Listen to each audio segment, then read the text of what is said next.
Xin chào tất cả các bạn đã quay trở lại với các clip giới thiệu đồ chơi của Toku VM Media Team. Và sau một thời gian dài vắng mặt thì mình và Quang cũng đã quay trở lại rồi đây. Hứa hẹn sẽ có nhiều điều thú vị trong clip ngày hôm nay. Trải qua từng thời kỳ, từng năm thì mỗi series Kamen Rider đều có một vật phẩm sưu tầm tương ứng. Tuy nhiên, với series kỷ niệm năm nay thì những chiếc Rider Quest lại càng trở nên đặc biệt hơn nữa khi mà có thể giúp Kamen Rider Zio truy cập và sử dụng sức mạnh của 19 đàn anh tiền nhiệm. Quá là bá đạo luôn. Vậy còn chần chờ gì nữa? Hãy cùng chúng mình tìm hiểu về những chiếc Ride Watch và ôn lại lịch sử của Heisei Rider nào.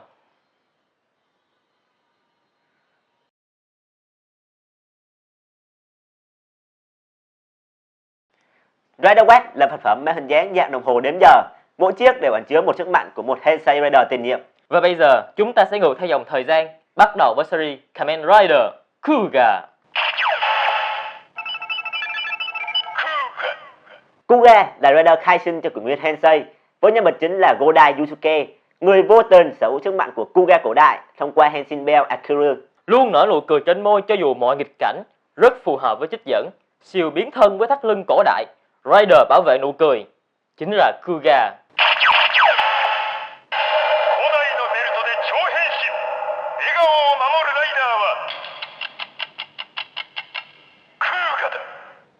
Hình tượng Kuuga Ride Watch dựa trên Kuuga Mighty Form với bộ giáp đỏ và chiếc sừng màu vàng. Ngoài ra, Kuuga cũng là Kamen Rider cuối cùng chiến đấu đơn độc xuyên suốt cả phim, một mình ăn, một mình sân khấu, không có Rider thứ hai.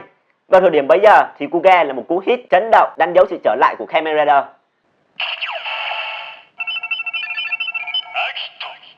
Tiếp nối thành công đó, Kamen Rider Agito được khai sinh.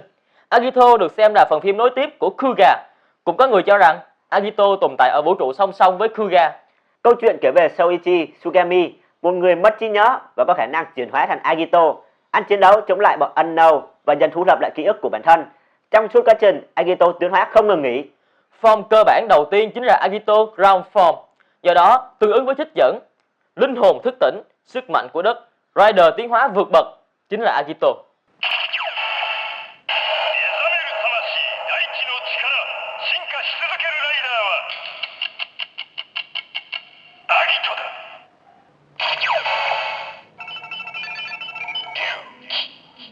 Trích dẫn của Ryuki Ride Watch là cuộc chiến Rider trong thế giới gương. Rider rồng màu đỏ là Ryuki.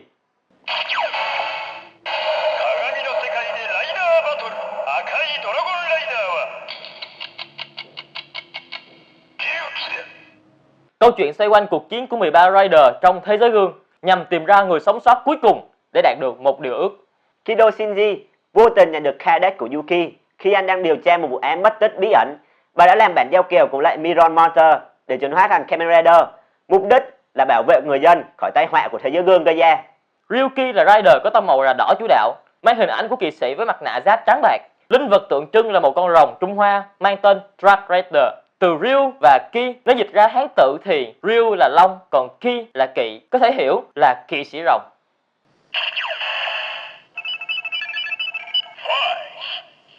Còn với File là một câu chuyện kể về Smart Brain, một công ty chế tạo những thiết bị tân tiến, nhưng đó chỉ là lớp vỏ bọc bên ngoài nhằm che giấu đi sự tồn tại của Orphinox. Công ty chế tạo những chiếc thắt lưng nhằm mục đích bảo vệ vua của Orphinox, nhưng không may đã bị đánh cắp. Inui Takumi, người vô tình được chuyển hóa thành Kamen Rider Fight bởi cuộc gặp gỡ của anh với Mary Shinoda khi cả hai bị Smart Brain săn lùng để lấy lại chiếc thắt lưng. Anh tiếp tục chiến đấu để bảo vệ người dân khỏi Orphinox và cũng như tìm hiểu ý nghĩa mục đích thực sự của Smart Brain. Fight có màu sắc chủ đạo là màu đen và có vài chi tiết màu đỏ từ những ánh sáng đèn LED bên người anh. Nếu các bạn để ý kỹ thì tạo dáng của File là thiết kế dựa trên một con cá mập, chứ không phải là côn trùng giống như những Rider đời đầu. Biểu tượng của File là một ký hiệu Hy Lạp, nghĩa là phi.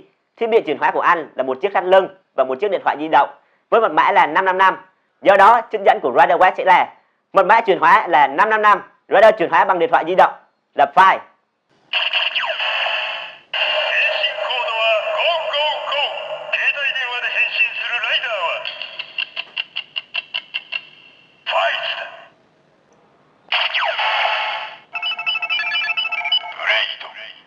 Với mô típ là cái lá bài tây, bộ phim xoay quanh về cuộc chiến Battle Royale 10.000 năm trước.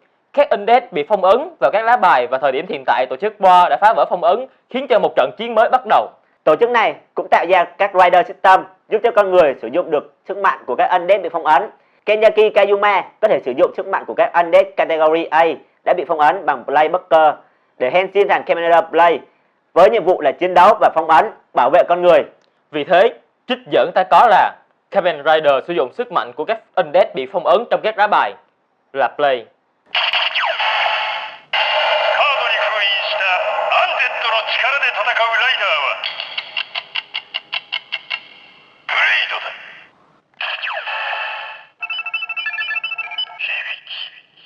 Kamen Rider Hibiki là câu chuyện nói về tình thầy trò. Câu chuyện xoay quanh về một cậu bé Adachi Asumu luôn tự ti về bản thân khi cậu bước vào trường cao trung.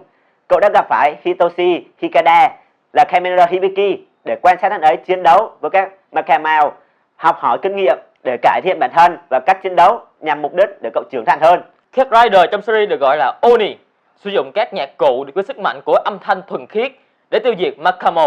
Tạo dáng của Hibiki là một con quỷ, màu sắc chủ đạo của anh là màu tím xanh, vũ khí chính của anh là một cặp dùi trống. Vì vậy, câu trích dẫn của Rider Watt là sức mạnh của quỷ, sức mạnh của âm vang. Rider chiến đấu bằng trống là Hibiki. 鬼の力、音の力、太鼓で戦うライダーは響きだ。兜。 Series Kabuto bắt đầu với sự kiện một sinh thạch bí ẩn đã rơi xuống thành phố Shibuya, mang theo một giống loài sinh vật worm có khả năng bắt chước hình dáng và hành động của con người. Nhân vật chính Tendo Shoji được nhận lấy sức mạnh của Kabuto Zector từ chính anh trong một tương lai khác. Mục tiêu của anh là đánh bại tất cả worm trên trái đất để có thể bảo vệ con người. Điều đặc biệt là các Rider trong series Kamen Rider Kabuto đa phần đều có hai dạng là Mask Form và Rider Form. Sau khi boom Mask Form, Kamen Rider Kabuto có thể di chuyển bằng vận tốc ánh sáng và kết liễu worm bằng Rider Kick. Vì thế, Rider Watt của anh sẽ có câu thoại là Cap Off, tăng tốc, Rider bộ cánh cứng là Kabuto. キャストオフして超加速ビートルのライダーはカブトだ。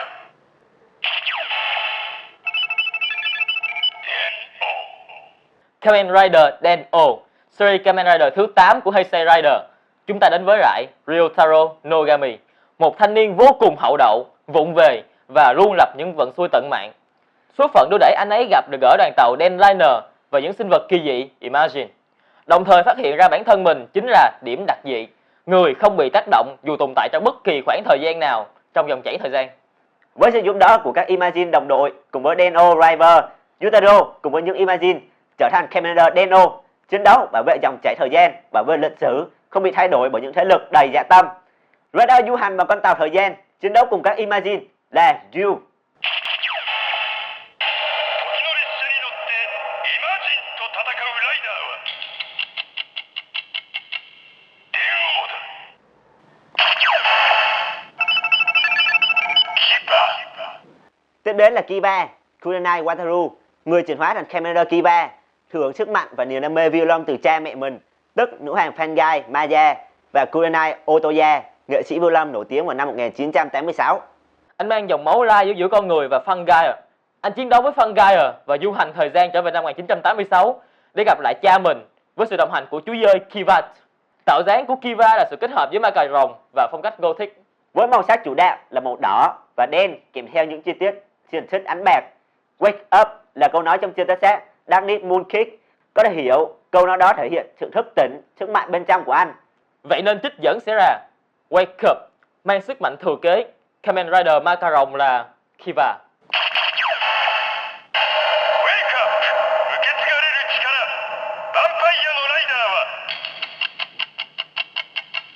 キバだ。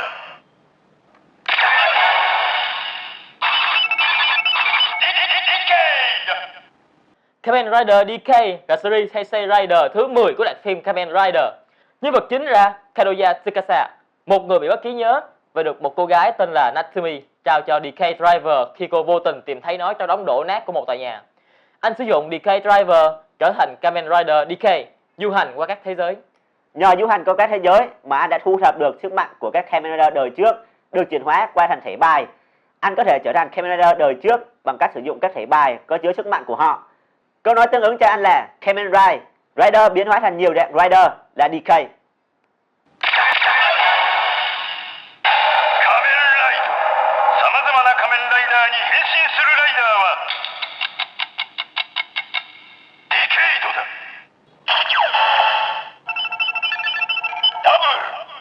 Nhân vật chính của Kamen Rider Double là Hilary Sotaro, một thám tử được kế thừa từ ông chủ của mình là Sokichi Narumi sau cái chết của ông vào Begin Night. Anh đồng hành cùng với cộng sự của anh là Philip, một người mang trong mình kiến thức của thế giới với mệnh danh là bộ não của thế giới, để cả hai điều tra về các vụ án của Doppan gây ra. Cả hai chiến đấu để bảo vệ người dân, ngăn chặn sức mạnh cũng như là tìm hiểu về âm mưu của Gai Memory Doban do gia đình Sonayaki gây ra. Double khi chuyển hóa thì cả hai cùng Henshin, một thân xác nhưng hai linh hồn, sử dụng sức mạnh của Gaia Memory. Tạo dáng của Double là một con châu chấu, phân chia làm hai màu rõ rệt, phải là màu xanh lá và trái là màu đen. Thắt lưng tạo dáng chữ Double mang ý nghĩa 2 trong 1, một sự kết hợp hoàn hảo giữa sự thông minh vượt trội và sức mạnh tiềm ẩn bên trong mỗi người. Vì thế, câu thoại của Rai Watch sẽ là sử dụng sức mạnh của Gaia Memory. Rider thám tử 2 trong 1 là Double. メモリの力で戦う2人で1人の探偵ライダーはダブルだ。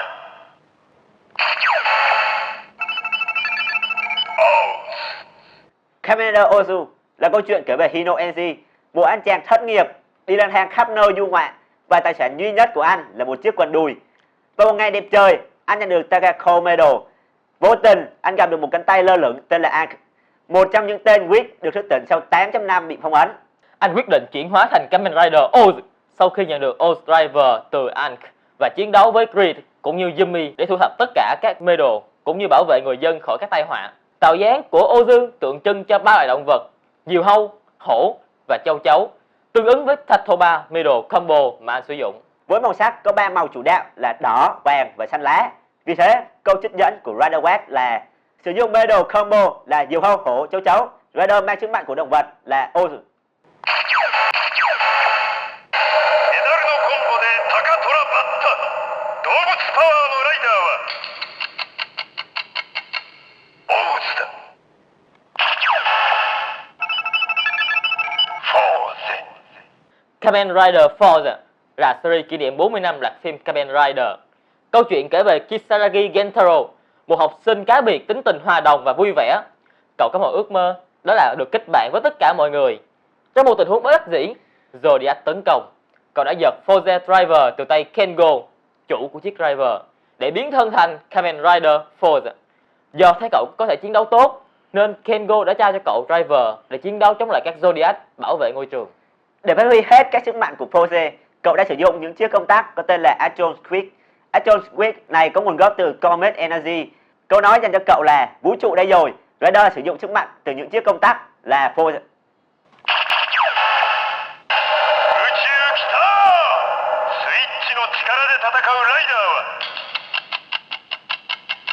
フォーゼだ。ウィザード。 Kamen Rider Wizard kể về Haruto Soma, một trong những nạn nhân còn sống sót sau một nghi lễ bí ẩn trong sự kiện ngày Sabbath. Nhờ còn sống mà cậu được một pháp sư áo trắng trao cho Wizard Driver để trở thành Kamen Rider Wizard. Sức mạnh của Wiza là sử dụng ma thuật từ những chiếc nhẫn làm từ các loại đá quý khác nhau. Cậu ta chiến đấu chống lại Phantom và đem lại hy vọng cho mọi người. Hoàn toàn hợp với trích dẫn. Giờ trình diễn pháp thuật đã tới. Kamen Rider đá quý là Wiza. 魔法の指輪でショータイム。宝石のライダーはウィザードだ。ガイム。 Kamen Rider Gam xoay quanh nhân vật chính Kazuraba Kota, một thanh niên đang tìm kiếm việc làm, vô tình bị lạc đến khu rừng tên là Helheim. Tại khu rừng Helheim này, cậu nhặt được Sengoku Driver và Orange Lockshit để chiến đấu chống lại bọn Invest và nguy cơ diệt vong toàn cầu sắp xảy đến. Các Lockshit lấy hình dáng từ những chiếc ổ khóa kết hợp với lại sức mạnh của các loại trái cây, nên ta có câu trích dẫn tương ứng là chiến binh Rider trái cây chiến đấu với sức mạnh của các Lockshit là Gam. ロックシードの力で戦うフルーツ武者ライダーはガイムだ。ドライブ。 Nhân vật chính của Drive là Tomari Shinosuke, một cảnh sát điều tra. Sau sự kiện Global Fleece do Romeo gây ra, anh quyết định chuyển hóa thành Kamen Rider Drive để bảo vệ người dân cũng như ngăn chặn Global Fleece thứ hai xảy ra.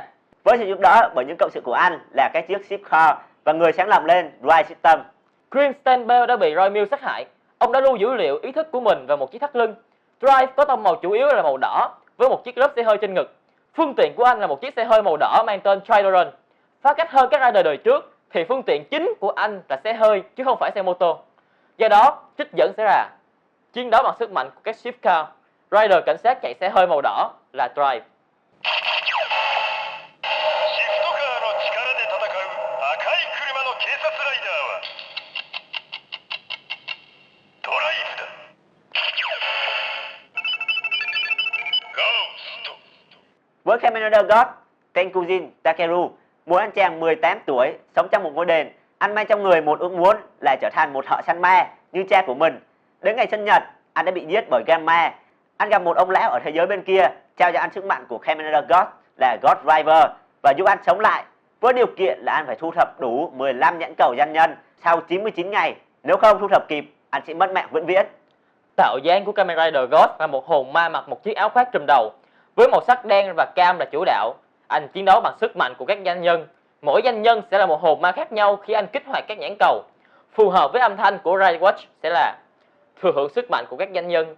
Rider hồn ma mặc áo khoác là Ghost. 偉人の力。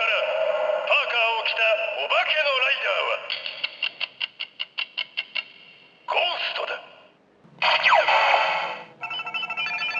エグゼイト。 Bộ phim thứ 18 của kỳ Heisei Rider là Kamen Rider SJ. Thực tập sinh Hojo Emu, thiên tài game thủ Emu được trao cho Game Driver và Mighty Action X Gashat để chiến đấu với một chủng loại virus mới có trong game là Buster. Hojo Emu cùng các bác sĩ khác có nhiệm vụ phải tìm ra sự thật về virus Buster và đã đánh bại Buster, cứu lấy sinh mệnh và nụ cười của các bệnh nhân và bảo vệ con người trước thảm họa Buster. Vì thế, câu hỏi sẽ là Rider bác sĩ sử dụng sức mạnh của game để chiến đấu là XJ. ゲームの力で戦うドクターライダーはエグゼイトだ。ビルド。 Tiếp đến với Bill. 10 năm trước, Bannerabot được mang từ sao hỏa về trái đất, gây ra thảm họa Skyworld. Trên Nhật Bản ra làm 3 vùng: Seito, Toto và Hokuto. Phim xoay quanh về nhân vật Kiru Sento, một thiên tài vật lý bị mất trí nhớ. Anh sử dụng 2 full bottle là Rabbit và Tang để trở thành Kamen Rider Bill để thanh lọc Smash và tạo ra full bottle, quái vật do tổ chức Power tạo ra. Trong một lần tình cờ, Kiryu Sento bắt gặp một thanh niên đào tẩu vượt ngục là Benzo Ryuga. Từ đó, cả hai người quyết định tìm ra sự thật về tổ chức bí ẩn Faust, giải mã Pandora Box và Skyworld song song với việc thanh lọc Smash và bảo vệ nhân loại. Câu slogan của anh là nào, bắt đầu thí nghiệm thôi. Và quy luật chiến thắng đã được quyết định. Mỗi lần chiến đấu, bằng việc kết hợp full bottle đúng đắn, Bill Driver sẽ cho ra những cặp best match hoàn hảo nhất. Do đó, trích dẫn sẽ là best match. Rider thiên tài sử dụng full bottle để biến hình là Bill. ベストマッチ。フルボトルで変身する天才ライダーはビルドだ。ジオー。 Cuối cùng câu chuyện của năm nay, Kamen Rider Zio khởi đầu với một cậu thiếu niên 18 tuổi luôn ấp ủ trong đầu mơ ước sẽ trở thành một vị vua. Nghe thì có vẻ ảo tưởng sức mạnh và rất ngớ ngẩn. Tuy nhiên, tất cả đều bắt nguồn từ một điểm báo trong một giấc mộng thuở nhỏ. Và vào ngày nọ, cậu vô tình nhận được một chiếc Rider Web. Và kể từ đó, mọi thứ thay đổi. Hành trình chiến đấu thu thập các Rider Web cũng bắt đầu. Câu thoại của Zio Rider Web sẽ là Rider đồng hồ sử dụng sức mạnh của Rider Web để chiến đấu, chính là Zio. ライドウォッチで戦う時計のライダーはジオーだ。 Vậy là chúng ta đã cùng nhau tìm hiểu về 20 chiếc Ride Watch và một số nội dung cơ bản nhất về Heisei Rider.